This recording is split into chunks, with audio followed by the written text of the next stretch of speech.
গতকালকে ঢাকা মেডিকেলের আমরা একটি ঘটনা শুনতে পেয়েছি। ঢাকা মেডিকেলে আমাদের যে ডাক্তার ভাইরা রয়েছে তাদের গায়ে হাত তোলা হয়েছে।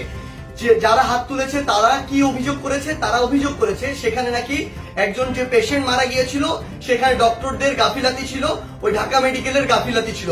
এখন প্রশ্ন হচ্ছে যে ডক্টরদের বা ঢাকা মেডিকেলের যে গাফিলাতি ছিল কিনা এটি নির্ধারণ আপনি কিভাবে করতে পারেন, কোন এক্সপার্টিজের ভিত্তিতে এটি নির্ধারণ করতে পারেন এবং এই অথরিটিটি আপনাকে কে দিয়েছে?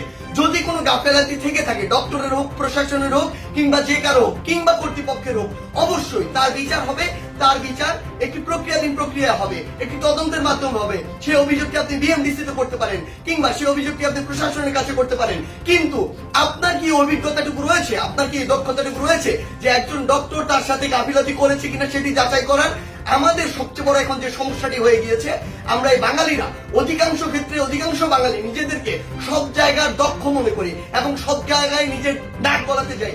আপনি আমাকে একটি জিনিস বলুন, যে ডাক্তার 5 বছর ধরে এমবিবিএস পাস করলো, 1 বছর ইন্টার্ন করলো, এরপর বছর বছর ধরে বিভিন্ন ডিগ্রি নিল, পড়াশোনা করলো, তিনি একজন পেশেন্টকে যেভাবে ডিল করেন, তিনি পেশেন্টের ভিতরের এবং বাইরের বিষয়গুলো যেভাবে জানেন, যেভাবে ট্রিটমেন্ট করেন, আপনি কিভাবে মনে করেন আপনি সেই পড়াশোনা না করে শুধু বাইরে থেকে দেখে নিজের চোখে যা মনে হলো তা দেখে তাকে একটি নির্দিষ্ট রেজাল্ট দিয়ে দিচ্ছেন, একটি নির্দিষ্ট ব্লেম দিয়ে দিচ্ছেন? আমাদের জায়গা থেকে স্পষ্ট বার্তা, এরকম একটি ব্লেম দিয়ে আসলে যখন আপনি একজন ডক্টরের গায়ে হাত তুলেন তখন আপনি যে কাজটি করেন সেটি আমরা বৈষম্য বিরোধী ছাত্র আন্দোলন আমাদের জায়গা থেকে কোনোদিনও সমর্থন করতে পারি না। আপনাদের যদি কোনো অভিযোগ থাকে সেই অভিযোগটি আপনি জানাতে পারতেন। আমরা জানি আমাদের এই পুরো প্রসেসটিতে, এই ছাত্র জনতার অভ্যুত্থানে ডক্টররা কিভাবে ওই হসপিটালের ভিতর থেকে, ওই ইমার্জেন্সি থেকে তাদের ভূমিকাটি রেখেছে। আমরা দেখেছি যখন কিছু সরকারের পাঁচাটা স্পিরিট, ডক্টরদের যে স্পিরিট, সেই স্পিরিটটি যাদের মধ্যে নাই, এমন গুটি কয়েক ডক্টর যখন ওই ছাত্র জনতার গণঅভ্যুত্থানে আমাদের আহত ভাইদের চিকিৎসা দিতে বাধা দিচ্ছিল, তখন অধিকাংশ ডক্টর নিজের জায়গা থেকে রিস্ক নিয়ে আমাদের ওই ভাইদেরকে চিকিৎসা দিয়েছিল। এমন অধিকাংশ ডক্টর রয়েছে তারা ডক্টরদের স্পিরিটটি ধারণ করে এবং আমাদের এই পুরো সময়টিতে আজকে পর্যন্ত আমার হসপিটালে যে আহত ভাইগুলো রয়েছে তাদেরকে নিরবিচ্ছিন্ন সেবা দিয়ে যাচ্ছে, নিজের কথা চিন্তা না করে। সেই জায়গায় যখন এরকম করে কোন একজন আমার ডক্টর ভাইয়ের উপর এভাবে হাতটি তুলে, আমরা এটি কখনো সমর্থন করতে পারি না।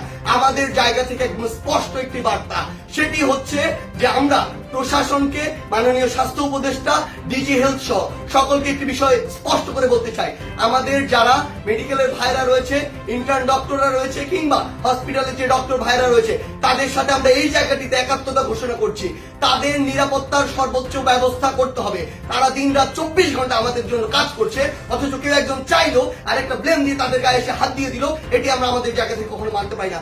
আমাদের জায়গা থেকে এটা একটি স্পষ্ট বার্তা হচ্ছে তাদের এই নিরাপত্তার ব্যবস্থাটি করতে হবে। এবং গতকালকে ঢাকা মেডিকেলে যদি ওই পেশেন্টের মৃত্যুর জন্য কোনো কর্তৃপক্ষের হোক, ডক্টর হোক গাফিলাতি থেকে থাকে, তদন্ত সাপেক্ষে তার যেমন বিচারের আওতায় তাকে আনতে হবে। কিন্তু গতকালকে ওই আমার ডাক্তার ভাইয়ের গায়ে যে হাতটি তুলেছে অপারেশন থিয়েটার থেকে বের হওয়া একজন ডক্টরকে, তার অবশ্যই দ্রুততম সময়ের মধ্যে তাকেও গ্রেফতার করে তাকেও বিচারের আওতায় আনতে হবে। আমাদের জায়গা থেকে স্পষ্ট একটি বার্তা, আইন নিজের হাতে তুলে নেওয়ার মতো অন্যায়টি যদি আপনি করেন তাহলে আপনার পক্ষে কোনোদিন আমাদের অবস্থান থাকবে না। ধন্যবাদ।